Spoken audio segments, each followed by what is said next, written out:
The diplomatic vessel hanging in Earth's orbit was sleek and dangerous, like a dagger poised at humanity's throat.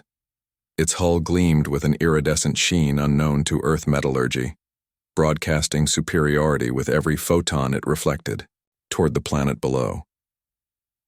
Admiral James Thompson stood before the United Nations Security Council, his weathered face grave as he delivered the message from the Galactic hegemony. They want 20% of our global GDP annually, payable in rare earth metals, uranium, and biological samples. They call it a protection fee. We have 3 months to comply. The chamber erupted in outrage. Politicians shouted over one, another until Secretary General Maria Diaz slammed her gavel repeatedly. "And if we refuse?" she asked when silence finally fell. Thompson's jaw tightened. "They showed me footage of what happened to the last civilization that refused. There's nothing left of their homeworld but an asteroid belt." The room fell silent, again this time with the crushing weight of inevitability. Earth, for all its technological progress, was a cosmic infant compared to the hegemony. Their warships could atomize cities from orbit.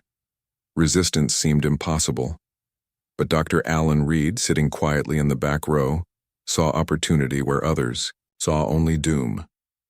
"It's not a weapon," Dr. Reed explained to the Emergency Council 2 weeks later.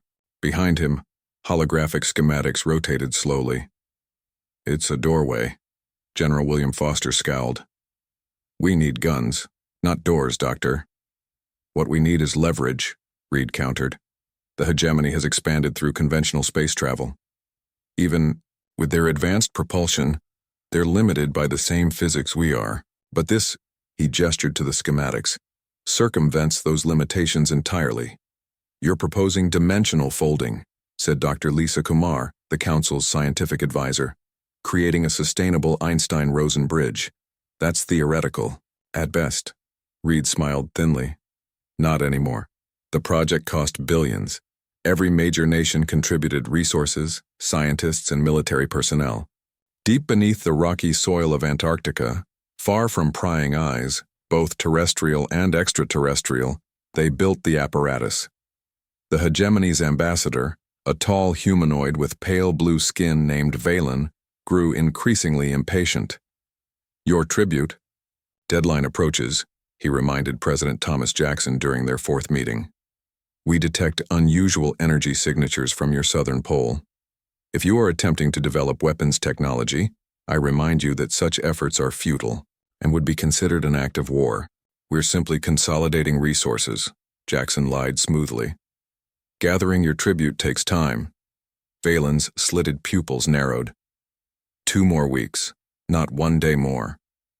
On the final day before the deadline, Dr. Reed stood before a massive ring of exotic materials and superconducting magnets. Teams of exhausted scientists monitored banks of equipment while military personnel stood ready. "If this works," Reed told General Foster, "we'll have access to resources beyond the hegemony's reach. If it doesn't—" He left the sentence unfinished. Foster nodded grimly. "Begin the sequence." Energy coursed through the apparatus. The air within the ring shimmered, then tore open like fabric, revealing a swirling vortex of impossible colors. Instruments screamed with readings as automated drones plunged into the portal. "Telemetry coming through," shouted a technician. "The drones they're in another star system, 4.3 light-years away." Reed's face broke into a wide grin. "Proxima Centauri. It worked." President Jackson requested a final meeting with Ambassador Valen aboard the diplomatic vessel. "We regret to inform you that Earth will not be paying tribute to the hegemony," Jackson stated calmly.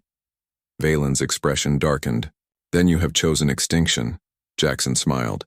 "No, we've chosen expansion." He activated a small holographic projector, showing live footage from beyond the portal. Massive autonomous mining operations were already extracting resources from an uninhabited planet orbiting Proxima Centauri. "In the past 2 weeks, we've established mining colonies in 3 star systems. By next month, it will be 12. Valen's composure slipped. "Impossible. Your species does not possess faster-than-light technology. We don't need it. We can step between stars instantly." Jackson leaned forward. We've also sent portal technology to 50 generation ships launched over the past century. Within a year, humanity will exist in hundreds of star systems. The ambassador's face paled to nearly white. The hegemony will still destroy your homeworld. You could, Jackson acknowledged.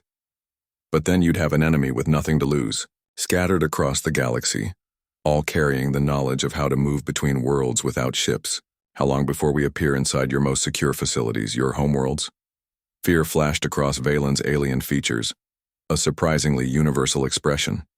Instead, Jackson continued, I propose a trade agreement. Earth will supply rare materials at fair market rates. In exchange, the hegemony recognizes human sovereignty and provides technical knowledge to help us avoid beginners' mistakes as we join the galactic community. 6 months later, Dr. Reed stepped through a portal onto the surface of an exoplanet orbiting a star 120 light-years from Earth. The red dwarf sun cast an alien light over mountains that had never known human footprints. His communicator chimed with a message from Earth. The Hegemony Council had ratified the Human Hegemony Accord, recognizing humanity as an independent spacefaring civilization with protected status. Reed smiled as he planted the small Earth flag into the alien soil. The hegemony had demanded tribute, expecting submission from a cornered species. Instead, they had inadvertently pushed humanity to break the chains of cosmic distance itself. The universe had suddenly become very small, and humanity's potential very, very large.